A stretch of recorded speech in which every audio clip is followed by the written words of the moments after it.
G'day folks, welcome to another episode of the Snowies Camping Show. Joined as usual by myself, Ben, and my colleague Lauren. How are you going? I'm good, how are you? I'm good. We're coming to you from the Camp Oven Festival. Before we go any further, please make sure you subscribe via YouTube or Facebook or wherever you tune into our channel, your podcast aggregator. Lauren loves that word.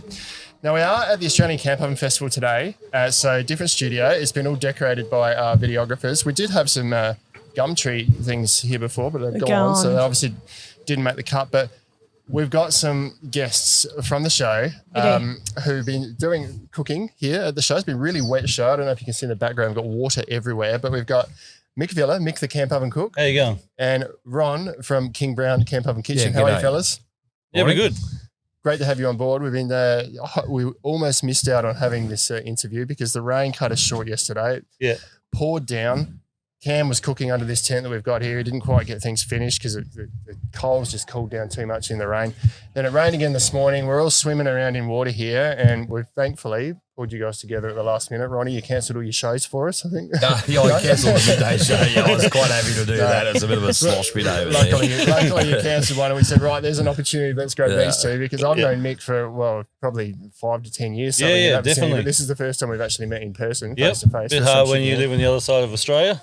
Yeah, because you guys are based here in Queensland. Are you based in Queensland, Ron? Or no, officially I'm actually homeless because thanks to the floods back in February. But but I live on the road now. I've got myself a camper van, and that's my home, Australia. Okay. Yeah. Well, we'll start with you, Ron. Bit of an intro. Kingbrown Camp Oven. Yeah. Quick background on where you started out and what you do now. Yeah, well, it all started, I worked out a while ago, 41 years ago, when I was about 16-year-old, and I headed off to Burke for an adventure, and my grandparents said, well, you might want to take one of these camp ovens with you. And so they loaded me up with a cast iron oven and a book that was written by a legend called Jack Abson from Broken Hill. And I opened up that book and I saw the beautiful photos of the black pots on the red outback country background. And I was just instantly in love. That was it. I just was hooked from there. Couldn't wait to get out there.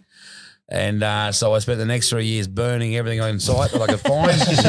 Everything that would fit in that oven went in there and got charcoaled. And bit by bit, I got a bit better at it and a bit better at it. And I was actually running crews out there of men doing some stuff that, pretty much anything that nobody else wanted to do, basically. Mm-hmm. You know, isolated country and hard work sort of thing, and terrible temperatures and hard living conditions. We're just living in swags. And so I used to bring the men out from the coast and that, and work them all day. And originally they were to feed themselves, but I found that hungry men, because they couldn't cook for themselves on the fire. Yeah.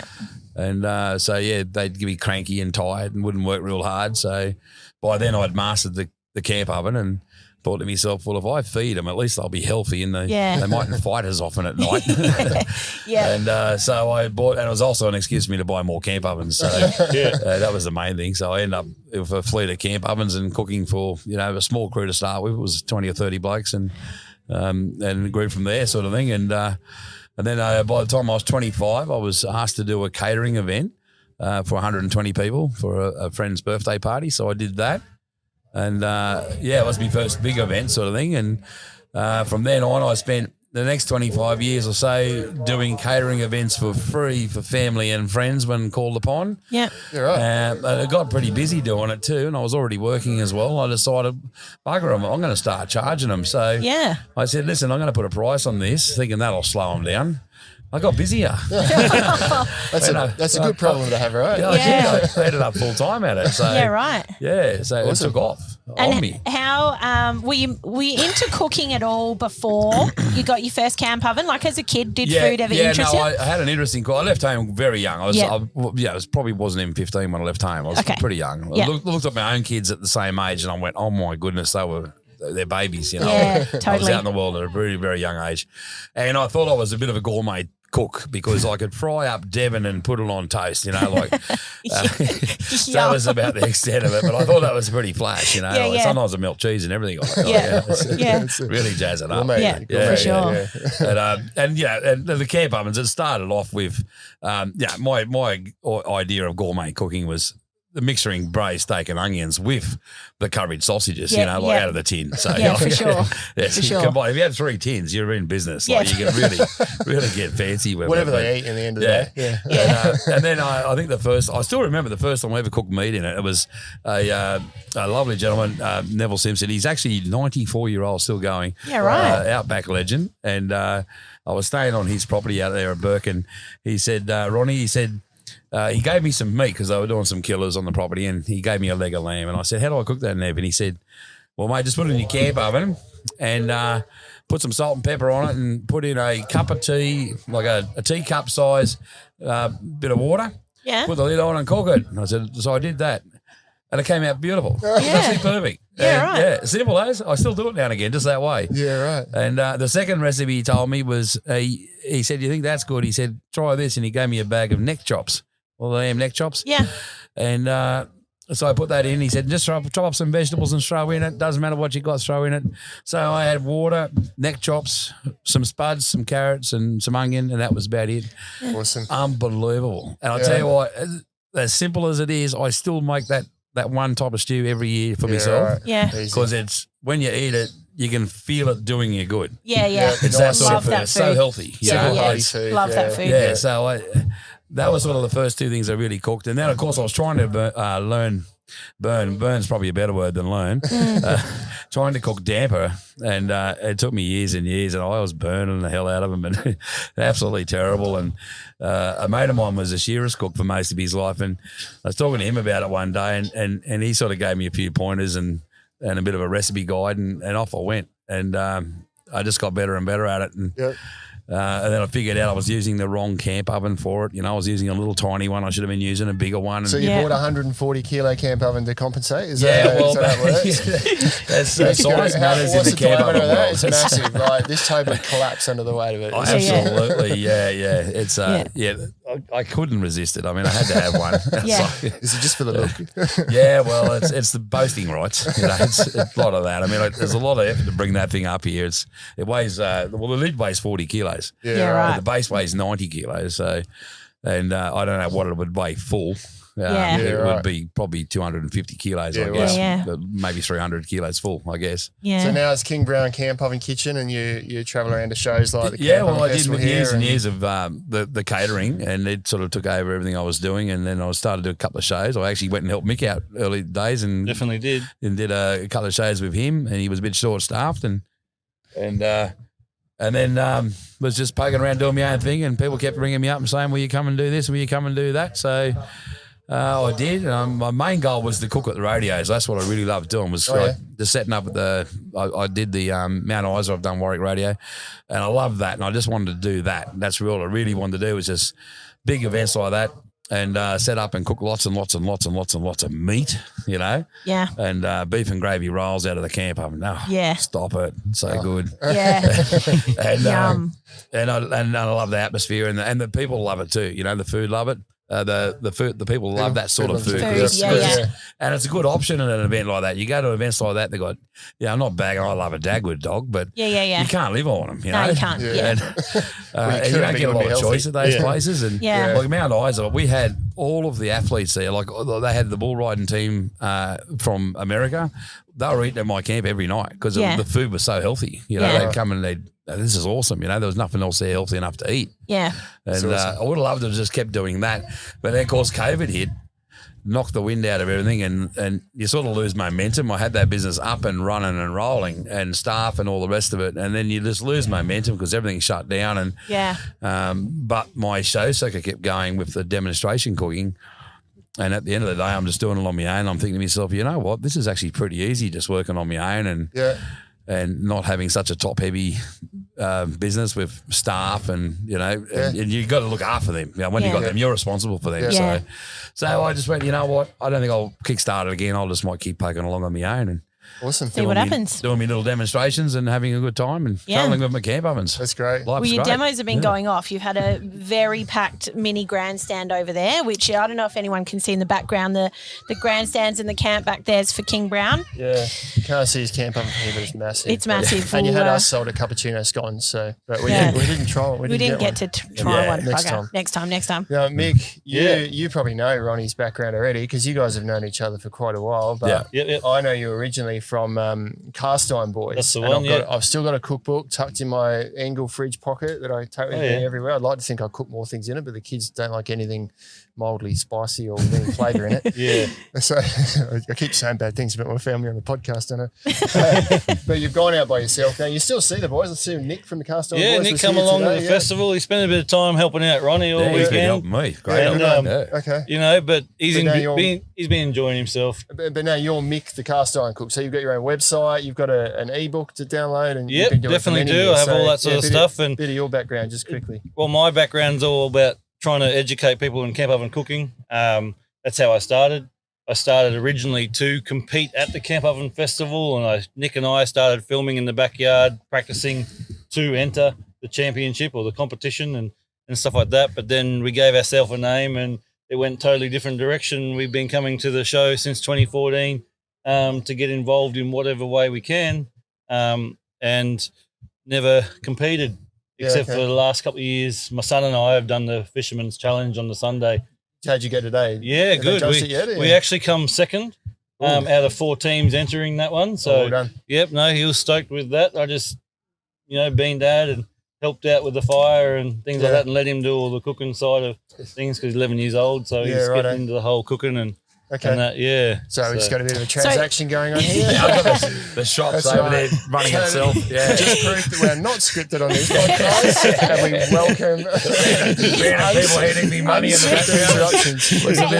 background. Anybody listening to this and not actually watching it, a customer just come up with some of Kingbrown's pot scrubbers and was like pointed to it and handed over some money. Mid-podcast. Right. So Mick, what's the Fisherman's Championship? Is that seafood? That's one of the competitions they have here at the weekend. They've got all different levels, but it's just one that they have a set menu, but it's when you go fishing, don't get a fish, so you just cook something out of the pantry. But this year they've given us a bit of a challenge and gave us a set menu of meatloaf and then a damper of our choice that's savoury. Yeah, right. So that was, flexibility there. Yeah. But it turned out really good. And we didn't actually practice. Some of the other teams had practiced beforehand, but we just winged it and gave it a go, and sometimes that pays off, Yeah, for sure.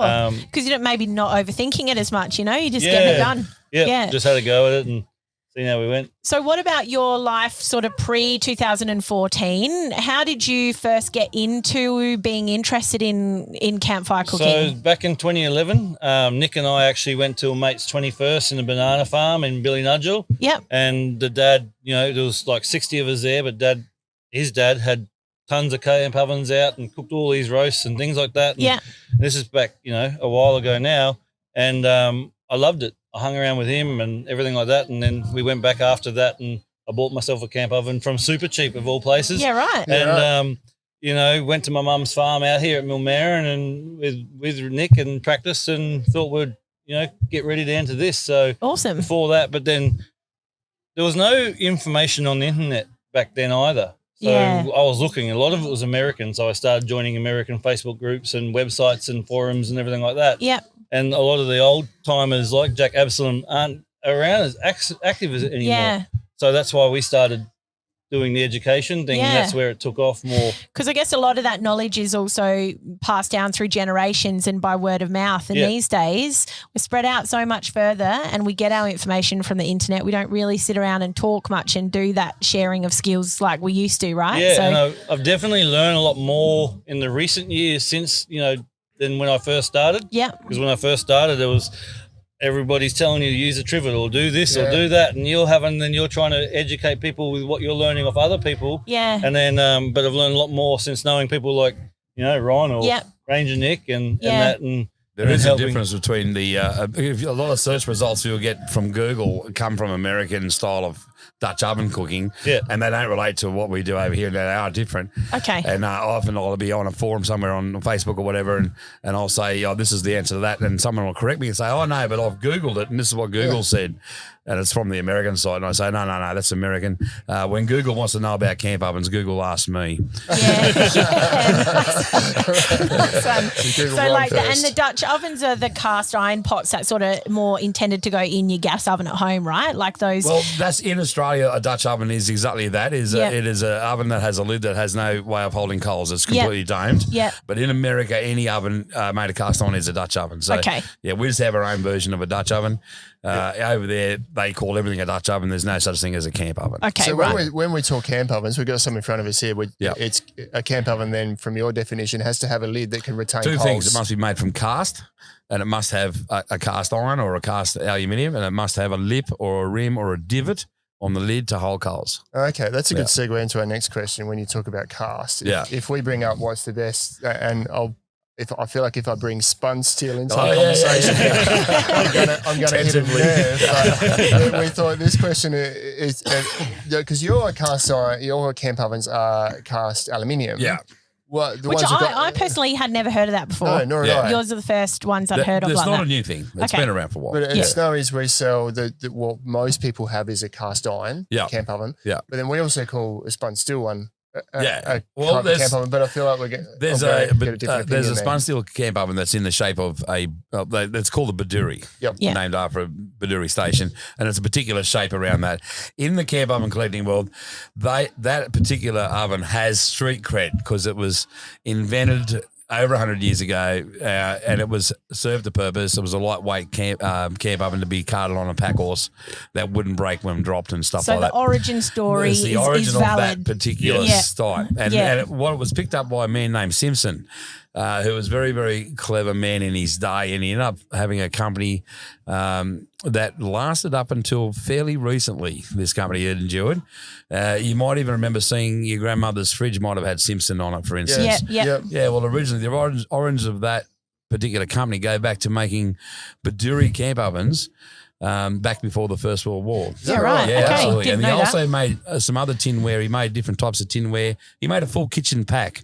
I've got one at home, it was like a tin bowl with a lid, and the lid could be used as a frying pan, but it was tall, and you could stack other things in it. Yeah. And that was for the military, used in the military in the First World War. Okay, right. So from Baduri Station to the Simpson factory where mass producing them. By the way, if you happen to have a full set of those original Simpson Baduris, I think the starting value is about $10,000. Right. Okay. But they didn't Have you got a set we haven't got a garage. So so they have a street cred. But since then, recent times of caravanning and stuff, a modern day version came in, and I like to make a joke about it and say, it's a round thing with usually it's quite tall and has handles and lids and to me, they just look like a steel bucket with a lid. And you can't call a steel bucket a camp oven. I'm sorry. It's just not on. That's great. But I am a camp oven snob. So Yeah. I probably 100% admit that. It'd be good to get a bit of convo happening in the group. Yeah. So, have you got a strong opinion? Whereas for me, I'm just, as long as you're out there cooking in a camp oven, I'm not worried about what it looks like or what it's made out of. Do you cook in cast though? Yes, cast absolutely. Iron or no, aluminium? cast iron camp ovens. All my stuff, like I've got an oven that goes back 130, 40 years ago, and then I've got all newer cast iron that's made here in Australia, but I no longer, use the Chinese stuff as much now, but I do prefer Australian made. But at the end of the day, if you gave me an oven and said cook in it and it was made in China, by all the popular brands that you can buy from any camping store, then I'll use it. There's a big price difference, isn't there? Like these are affordable, but the ones you guys use are not. Yeah. Like, the other ones are expensive. There's a very, very aggressive market in collecting camp ovens, and it's nothing new. It's been like that for 35, 40 years.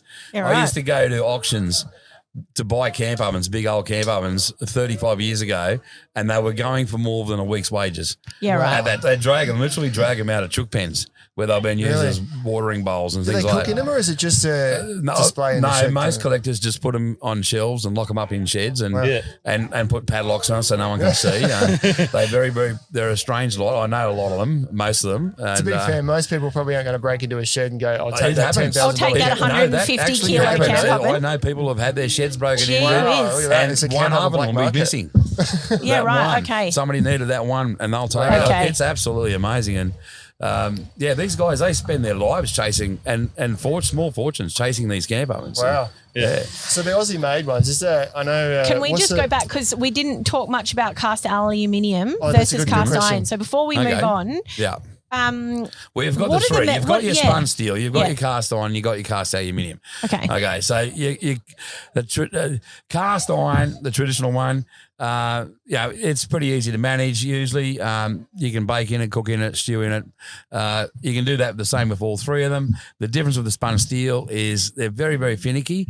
The thing is, if you put one coal on one edge of a cast iron oven or a cast aluminium oven, the whole lid will heat up off that one heat source on one point. Yeah. Whereas if you get a spun steel oven and you put one coal on one edge, it'll only heat up directly below that point. Okay. It sort of reflects the heat through. So it's hard to make them to bake, but a lot of people do use them wrong. They actually don't understand how to use them. They're not really meant to be used with raw coals from a fire like the cast iron or the cast aluminium. You're better off using a hot ash or buffering by using cold ash and then sprinkling coals over the top of that. And then you've got it more like an oven. Yeah. Okay, so that's how you use the spun steel. The difference between the cast iron and the cast aluminium, cast iron is easier to burn food in than cast aluminium. The cast aluminium ones, obviously they're half the weight. They don't require seasoning, because they don't rust, so you don't have to season them.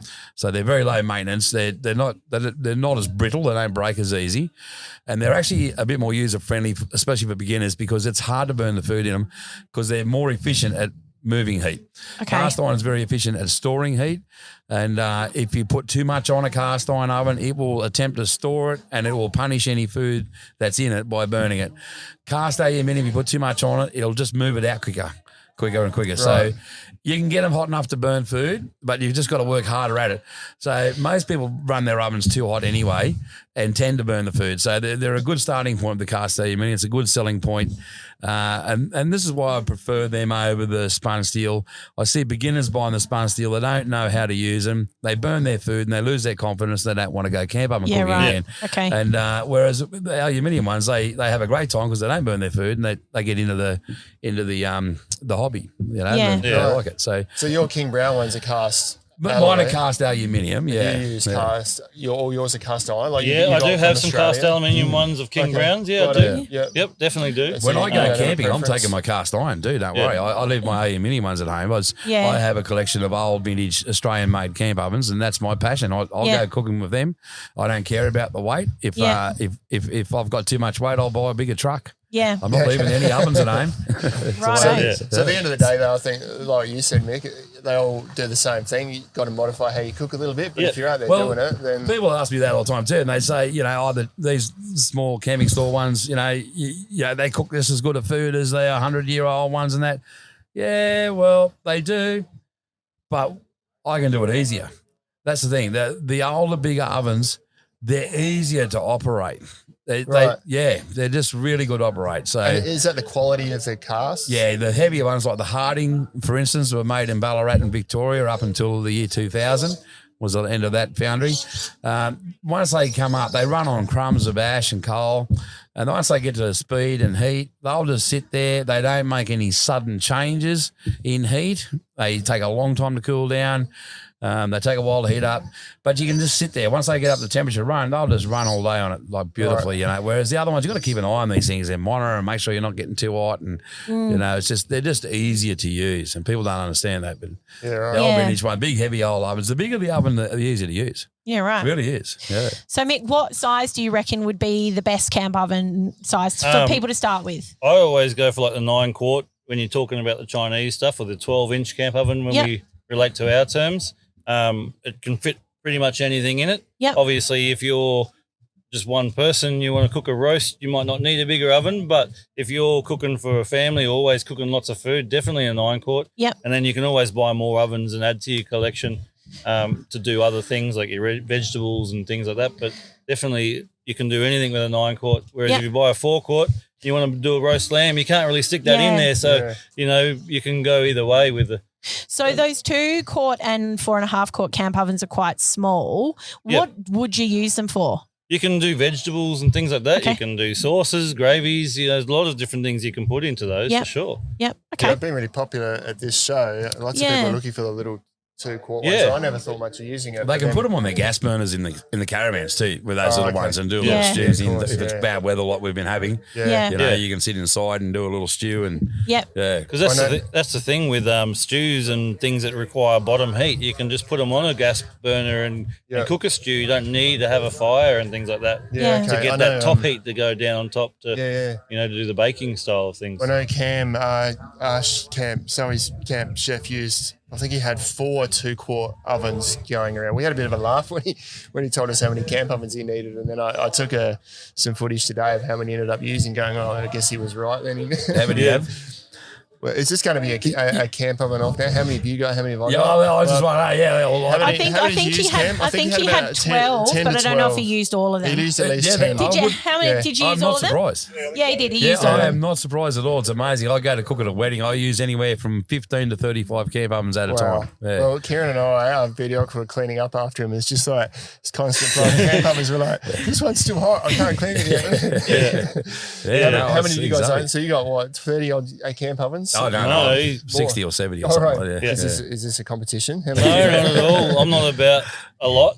I just have a tiny collection. I used to have a lot of different types of camp ovens, but I've just downsized and just had what I need now. Okay. Yeah. And so what's your favourite camp oven that you've got in your collection? My Etna. Yeah. What is it? Etna camp oven from Glasgow. So from overseas, it would have come from someone's pack horse or from overseas on the boat with them and. Come over here to Australia when it migrated. And so you bought that at a car boot sale. Oh, right. And there's a guy that always had a store selling toys, and my kids, when they were a lot younger, used to love him because he had all different toys. He'd go and buy them, and from different places and stuff. Yep. And he said, "Hey, Mick, look what I got!" And he took me out to the back of the van, and he had this really rusty camp oven, and it had layers and layers of rust inside, and had no idea what it was, and he'd just bought it from someone else for $10 and I offered him 20 and he gave it to me, and now, it's got some good value to it. What size is that one, Mick? That's 12, the 14. 14, yeah. And did you 14-inch Etna's probably... So if I offered you $30, would you... probably closer to $800 or $900 starting price. Wow. Yeah, that's a good price. So did you know what it was when you saw it? Or did you just think camp oven, I'd love it? I actually, got it home and gave it a good clean, and when I saw the name on it, then I didn't know anything about it then. That was back in my earlier time of collecting, and jumped on the group that Derek Bullock created, which is, Australian Camp Oven Cooking Forum. Yeah. And put a photo of that on there and soon got told what it was, and then later on I wrote an article and it was in What's Up Down Under magazine, and the guy won't talk to me anymore. I bought it off because we had no idea, what it was. Yeah, right. And so is that your... beware, buyer beware, isn't it? Yeah. Both ways. Is that the 130-year-old one that you've got? Yeah, definitely. That's the one. Yeah, well, the foundry was about 1888 to 1888 to 1911 was a sort of operational time for that foundry. So that's amazing. It gives some sort of aging for that. Do you cook in it, or is it just on the shelf pretty? Always. Yeah, right. Okay. I didn't bring it this weekend. I would normally always use that one first, but because of my ovens that I have in my main collection are the ones that they sell every year here at the Camp Oven Festival. Yep. I use them. Yeah, right. Part of of course. They're like Mill Merrin branded ones, aren't they? Yeah, with each year, and I have one from every year I've been here. So now I've got 6 camp ovens from 2012 all the way to 2022. Nice one. And in all different sizes. And where are they made? Because we know, is it Billman's, I think, is a foundry that we've talked about before? Billman's is the only one that I've found that's active in Australia. Pretty much that's it. The local foundry in Toowoomba here, they make them on demand, like for the festival itself. Okay. Well, they don't make them for the public. Yeah, right. So that's from Toowoomba, Toowoomba close to here. foundry. Yeah, there's a foundry exclusive for the festival. That's it, exclusive for that. And there's bigger ovens being made by my mate over here, selling all the camp oven food over in the big ovens. Michael Patch. Yep. Yeah, he has his own brand of camp ovens, cast iron camp ovens, but he specialises in ovens from 16-inch diameter up to the 36-inch that I've got over there. So the large catering ones. But the 36-inch, there was only 20 of them ever made. Yeah, right. And I've got one, he's got 3, and the rest are being bought out by collectors. And there'll be no more of them made. But you can buy them up to 24-inch off him, which is a big oven. You'll feed 150 people out of a 24-inch oven easy. Yeah. Well, watching them cook savoury mince the other day in some big ovens over there, and they were just scooping saucepans full of mince out like that. Yeah, it's crazy. Yeah. So I had people ask me, well, can I have the recipe for that? And I go, okay, start by browning 10 kilos of beef. That's Shall true. I continue? Yeah. So what's your favourite camp oven in your collection? Actually, it's very, very similar to what Mick's got. I've got 2. Okay. One's a 13-inch Harding I got direct from the foundry, and it's got my name, Ron Wilson, and the year I purchased it, 1994. Yeah, right. And I was out of Burke working at the time with a bloke who's we're professional rabbit shooters. Yep. And he had a fleet of Hardings, and I had a heap of ovens too, but I just never something like these Harding ovens. And I ended up owning a whole fleet of them, and you can get your name on it and that. So I did. Favourite oven, it goes everywhere with me. It's sitting over there right now. Yep. And I have another special one at home that I cook off on special occasions just for myself or, 1 or 2 people or whatever. But and it's a old Scottish oven as well. It's a Karen. Right. They were very near the Etna foundry over there in Scotland. The Karen company as well as an ancient company. They started about 300 years ago. Yeah, right. Wow. 275, 280 years ago they started. And they were making cannons and cannonballs, for instance, as well as camp ovens. Wow. When wars were fought with sailing ships and cannons and cannonballs. That's crazy. That's how long ago they were in history. business. Yeah. Extraordinary. And they were absolutely, in history, the finest cast iron foundry on the planet. Right. They can't make anything as beautiful and as thin compared to the size of it. These days, they say they can, but they can't. I've seen the challenge met, and the camp ovens will come out and they're twice as thick. They're big, heavy things. But they were making beautiful, big 24-inch ovens with really fine cast back in them days. Would it be cool to have a time machine and go back and see the foundry? It was all handmade. It was it wasn't so much machinery processed, but they used to start their apprenticeships at the age of 11. In those foundries, and they were considered indentured at about the age of 27. So it was a long, and then they were dead by the top 35. It's a brutal existence. Very short. But the quality of the cast iron that come out of that foundries over the years, they used to come out with beautiful spider patterns. We call them spider patterns, and there's a few other different patterns on the lid. It's absolutely had a class of their own. They really did, and beautiful to cook with. And they've got very, very long legs. There's another signature of the Karen camp oven, really high long legs. And there's a very high domey lid.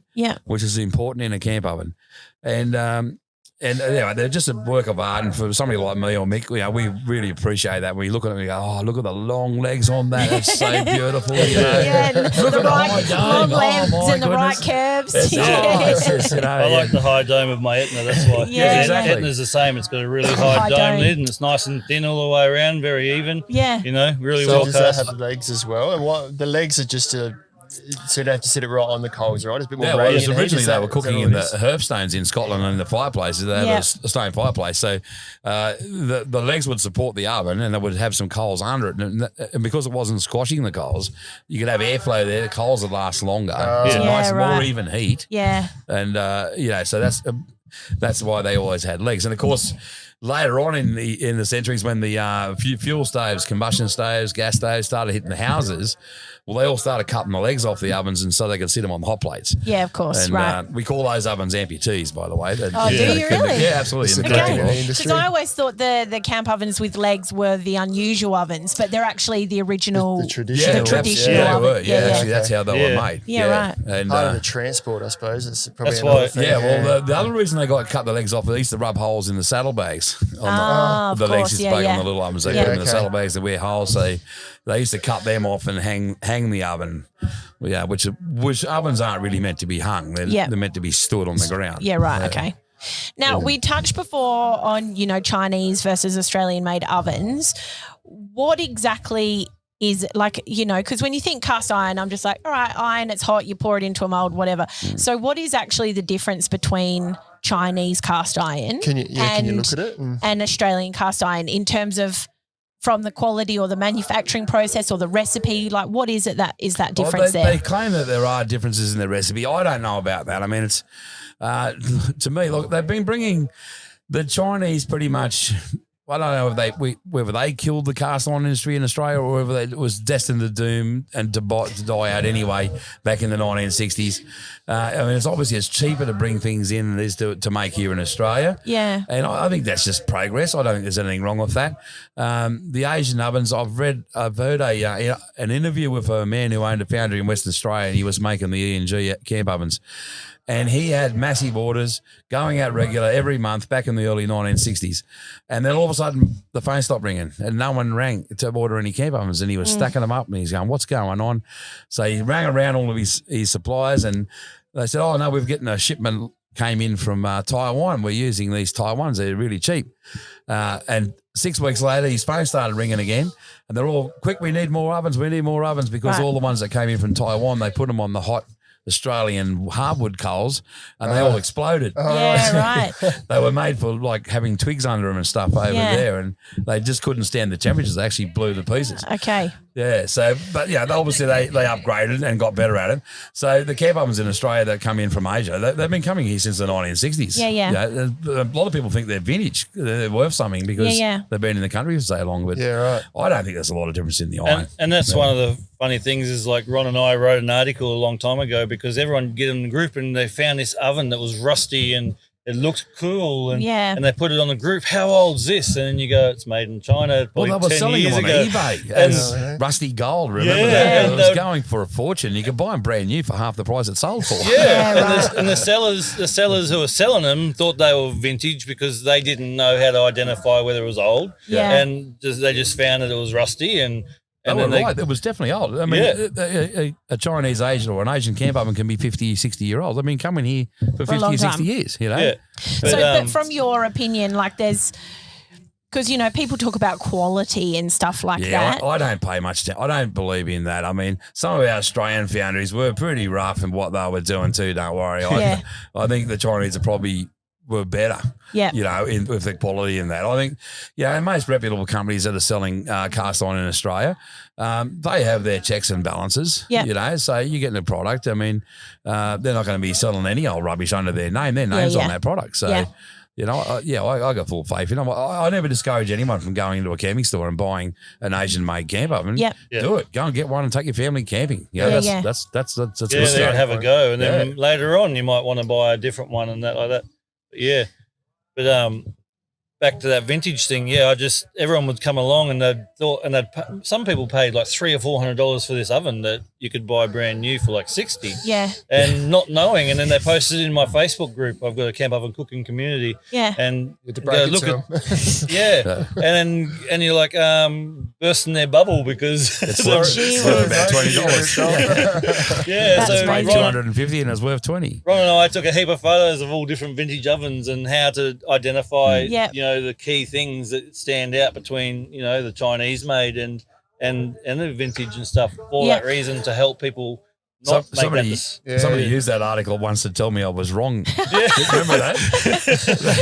they quoted on the discussion with a photo and the wording and it was my photo and my words. It's like, you are wrong because this bloke said this. That's me. I am that bloke. My bloody oven. That's amazing. Are there still foundries in Scotland? The ones that, no, I don't know, actually. That's a good question. Okay. Yeah, it was a massive industry over there. I actually don't know about that. Yeah. There's certainly no camp ovens coming out of that way. No, So it sounds like the better quality ones are maybe made sort of a thinner... More attention to detail, do you reckon? Quality there's hundreds of, there's 100 different varieties of antique collectible camp ovens. Some of them have no brand on them. We don't know who made them. And there's more of them than there are branded known foundries. Right. The ones we don't know, we actually, by the way, we call them clean skins. Yep. No, they've got no marking. We don't know who made them. And we call them clean skin. Yeah. Okay. And what was the question? Just saying that if you're, it sounds like the better quality foundries produce a cast iron that has like a finer lid and maybe like just the. See, it gets a bit tricky. I mean, Furphy, for instance, in Australia, great Australian company, still in existence today. They made their camp ovens from 1980 to about 2000. And in the collecting community, they weren't even very collectible in the early days. They are now because they were so roughly and poorly made and different thicknesses in the walls, bed shapes, floors up and down. Different companies making them. Oh, it's crazy. Yeah, Yeah, okay. Do you say crazy. the company is called Furphy? Furphy, yeah. Yeah, so Furphy makes a Furphy oven as well by the sound of it. Every aspect of Furphy. Furphy's a good camp oven. True But to they its are name. great to cook with. They really are. I've got a couple over there. And right beside them was the Harding foundry. And the quality of the Harding ovens were so precise. They were beautifully cast, quite heavy ovens, but that's good for Australian bush ovens. Yeah. Having a nice big heavy oven worked really good. So they were as heavy as the Furbies, but way better in quality made, to the point where my mentor back in the day with the camp ovens actually said to me, if you ever bring a Furby into the camp, I will smash it with a hammer. And I don't doubt that he would have. So I was a Harding man through and through, and it was 30 years later after he was gone before I was going to get me first Furby. That's a good one.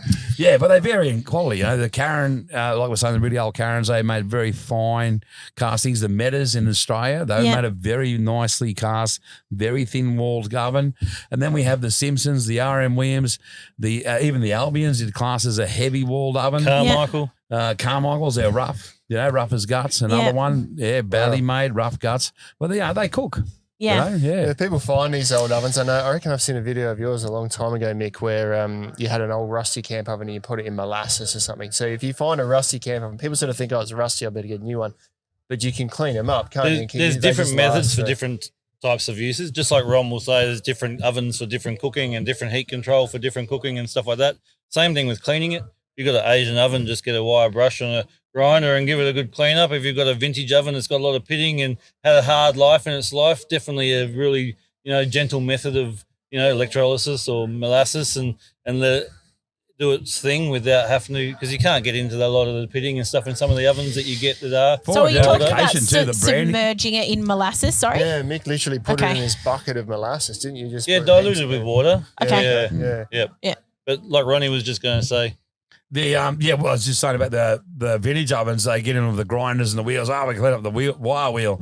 Yeah, well, sometimes the way we identify it, they'll have marks and badges, and they can be very, very heavily worn and very faint. Yeah, and we really don't want them to be brushed off by a wire brush in the cleaning process, because we need that to try and verify what that is. And and they're very thin, some of them old ovens, and fragile, and you just don't want to treat them like that. So you might potentially pick up one that's real old and rusty and soak it in molasses, and it might reveal something on it that you couldn't see before. You mightn't have any idea. You might not even know there's something there before you start grinding. Usually we'll know if we suspect it might be something because it's that shape. We'll know where to look for a particular mark. Right. And even if we can see something and we don't read it, but there's something there. If it's in a particular spot, it'll mean that it's a certain type of oven. Yeah, right. Okay. So we don't actually have to read it. We know that that was stamped there, so that means that's a Metas, for instance. Sometimes they're on the wall, sometimes they're in the lid. Sometimes they're underneath the lid, just depending on who made it. Like in the base of the oven underneath, they can be on the wall of the base, And like when you go back to a pattern lid Karen, you can tell straight away that it's a Karen because of the pattern lid. Yeah, right. Okay. Yeah, right. So, it's interesting. So I reckon we've probably talked quite a lot about camp ovens, I which has actually been great. About caring for the camp oven. Is that where you Go want to go for next? it. Yeah. So oiling is an obvious thing, but how do you guys? What's your not so obvious, I think. Not so obvious. No, it's very opinion. Okay, well, give us your lots of opinions. Caring for your camp oven. Why don't we start with what's the standard? Do you know what I mean? Like, what's the bulk information out there? Because for me, it's like give it a light oil after you use it every time to protect it. Season it before your first use. You don't really need to wash it. But I learned something from What do you Mick reckon about earlier. that? You're close. Close? You're close to what the general perspective of it all is. Yeah.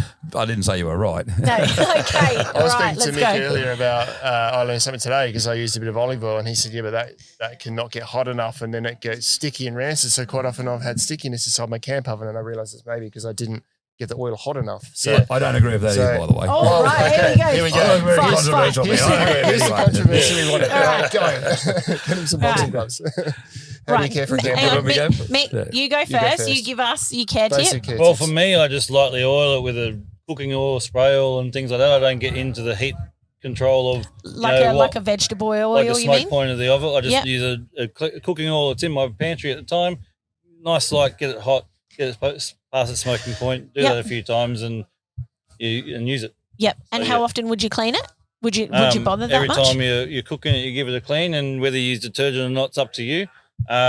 If I need it, I'll put it in. If I don't need it, I won't use it. You know, You don't submerge it, right? You just wipe it Give it out. a wipe out. just give it a bit of a wash, clean it out, and depend on what you're cooking. Because before I cook something with barbecue sauce, which caramelizes into the bottom of the oven, you might have to give that a bit of a rub out. So I boiled it for a while first and give it a scrub. So but yeah, definitely, I don't overcomplicate it. I just want to get out there and keep doing it. Yeah. So. That's the red corner. Now Right, here we go. now the brown corner. Yeah, okay. Well, Kingbrown. with seasoning, I don't believe you need any particular temperature point, burning point on your oil. I don't think that really matters at all because once it's burnt on and it's changed structure anyway. Having said that, I actually do like using the rice bran oil for the seasoning. Yeah. And you're right, you should season your ovens when you buy them brand new because they're only coated with a pre-seasoning and that's just to protect them all in the shop. That's not really there for cooking on or making them last. Yep. Season them up with rice bran oil. Then after use, as far as washing goes, I got no problems with using detergents whatsoever. And a lot of old school blokes will disagree with me on that and be surprised to hear me say that. But Ronnie, you never used to use detergent back a while ago, though, did you? Well, no, it's all been misconstrued. There's never been. Everyone's wrong. I feel like you knew this was coming, Mick. No, I don't agree with him at all. No, I've been using detergents since I was in my 20s. In camp ovens, absolutely. I always say, you've heard me say, if anyone that says they don't use detergent in a camp oven, I just say you haven't seen a dirty one. You know, when you get washed out of a camp in the back of Burke where it's 48 degrees, and you chuff off back over the coast for a month to let it all dry out, and you go back out there and you go looking for your cooking ovens to cook for the crew, and they're still half full of stew. They've been sitting there baking in the sun for the last 6 weeks. Well, the first thing you do is whistle in the Kelbies. When they have a look and go, oh, you got to be kidding, I'm not eating that. Trust me, you'll go to town and buy detergent. And I did. So, no, I've been using detergent a long time. But the myth started about don't use detergent. It's more not don't. You don't have to. If you're just cooking roast meat in your camp oven and nothing else, you can just get away with wiping it out. If you haven't burning to the bottom, you can just wipe it. Done. Put it away. It's self-oiling. It's looked after. It's like a barbecue, right? You heat it up, so any nasties just get. That's exactly right. Anyway, but we went from that to you shouldn't wash it. You're washing all the flavour out. I don't believe in that either. I don't reckon you can taste anything in my camp ovens that I cooked last year. You know, there's no flavour profiles in there. No cappuccino scones in your no. shakes. And as far as storage, like after you've cooked and you clean it up and you've got it dry again, dry it over heat. I think is important to get all moisture out. Yeah. Just warm it up and get all the moisture out. Look, if you want to oil it, that's fine. But if you do, use paper towel or something and wipe it until that paper towel doesn't look oily anymore. And that way there's oil there enough to protect it from rusting, but it won't be enough there to go sour and rancid and give you off flavours later on. Or even better, don't oil at all. Just put in a handful of dry paper towel. And that should keep the moisture out of there. So it absorbs any moisture I don't in oil there. mine at home in particular. I never used to oil mine because if I did, every time I go to use them, they'd be covered in gypsy hair. You know, my dog Gypsy. Oil on anything. Even on the inside. I don't know how the hair got on the inside. Dust and, dust and hairs so everywhere. I wouldn't like having oil on the inside. But if you do, just wipe it really thin. I'd better go and clean Cam's camp ovens properly this time. Yeah, do it. Yeah, do it right this time. Right. Well, so we're I probably think going to run out of running out of time. and Yeah, battery batteries, life. and I don't know what this weather's doing, but we wanted to. Let's just do a parting word on your favourite recipe to cook in a camp oven. What's your favourite one? Mine is roast lamb with a brown sugar marinade. Give that cook that you make with a bit of rosemary and mixed herbs and stuff like that, and make it a paste, rub it all over it, and then bake that for a few hours. That's one I've been doing pretty much since I started. Do you chuck veggies in with it, or just a roast in its own oven? Generally, I'll put the veggies in another oven. Yep. But that's because I'm running out of room. Yeah. You know, size of the lamb you cook. Yep. But yeah, that's always been my go-to. Yep. One of my recipes in my books and on my website. And yeah, sweet. So you got a book on your website. What is your website? Mick the Camp Oven, or thecampovencook.com.au. There you go. Yeah. All right, get a downloadable ebook on there. Sweet. Yeah. And Ronnie, what's your favourite? Look, I'm a baker by heart. I think I just got addicted to baking bread, and I just love doing that. That's my favouriteest thing. Bread, pies, anything like that. Yeah, love okay. it. Yeah, beautiful. And so many varieties. I mean, I've just got to say bread because I can't say there's 5,000 different varieties of bread. I guess it's a good base, isn't it? Just bread, and you can always add stuff to it, savoury or sweet or anything. I did hot cross buns here yesterday. Did you see them? I didn't. No, I wanted to, but my version of hot cross buns is I put cinnamon in the bread batter, so it's got a lovely background, and then I have currants that are soaked in Captain Morgan spice rum. Oh, yum! Actually, they were raisins, and then of course to make the cross, I use bacon. Oh, because man. bacon, My mouth just started rum and bacon in my hot cross buns. Now I'm disappointed I missed out on that. Yeah, me too. And I have a website too, I might add. Where do people get in touch with you? Yeah, campovenkitchen.com.au and YouTube, Kingbrown Camp Oven Adventures. Sweet. Awesome. Thank you so much for joining us, guys. It's been a really great chat. No I'm so problem. glad we managed Fun. to catch Yeah. you. The weather held out for us long enough, so the cameras don't get rained on. Yeah, I'm just going to swim back over to my camp in a It's minute. a bit that way, isn't it? Exactly We've right. all got wet feet here today, so thanks, guys. Hey, that was good fun. It was good fun. To do that. But Yeah. Thanks for joining us once again from the Australian Camp Oven Festival 2022. Any questions? Jump on the Facebook group at the Snowy's Camping Show Facebook group. If you're not already part of it, ask to join up, and we'll answer any questions you've got on anything camping related. Even if it's for Mick or Kingbrown, we can make sure they can answer them for you as well. And we'll put the links for their websites in our show notes. Cool. I think we're done. We're done. Awesome. Thanks guys. for joining us. No problem. Catch you later. See you next time.